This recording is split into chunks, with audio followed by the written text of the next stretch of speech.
राधे राधे महाराज जी।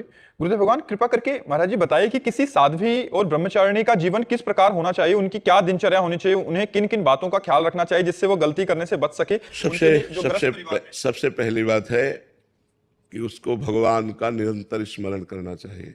अब साधारण जो दिनचर्या है, 2 बजे रात्रि के उठ जाना चाहिए, 9 या 10 बजे के बीच में सो जाना चाहिए।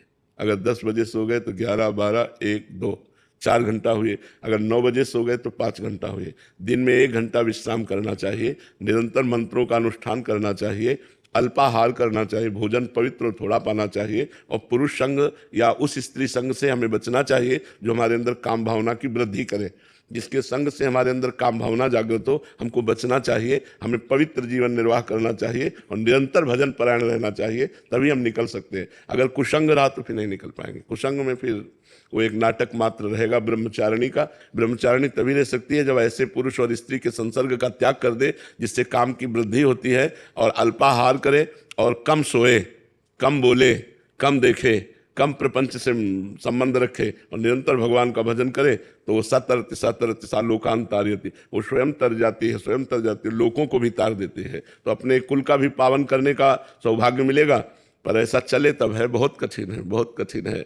इसलिए हम कहते हैं कि पूरा जीवन हो गया हमको 13 वर्ष की अवस्था से बाबा जी बने, तो हम जानते हैं कि ये मार्ग कितना कठिन है।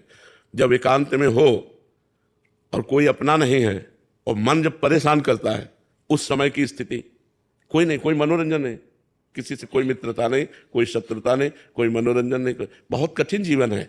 वैराग्य अगर असलियत में देखो तो कदम कदम पे कठिन जीवन है वैराग्य का जीवन। और बैलेंस बना के चलो तो फिर क्या है, फिर तो कोई बात नहीं कि कुछ भोग भी भोग लिए और अपना, तो वो बात अलग है। लेकिन अगर असलियत में वैराग्य में चलो तो बड़ा कठिन जीवन है। तभी उसको सारा जगत नमस्कार करता है। भाई जगत नमस्कार क्यों करता है? इसीलिए तो करता है कि कठिन जीवन से, कठिन तपस्या से पार होकर वो जगत मंगल करते हैं, इसलिए जगत उनको नमस्कार करता है। तो ब्रह्मचारिणी जीवन बड़ा कठिन जीवन है। भगवान कृपा करें, जो चलते हैं उनको सहयोग करें, क्योंकि साल 2 साल आप कहो ब्रह्मचर्य रहो तो रह लेंगे।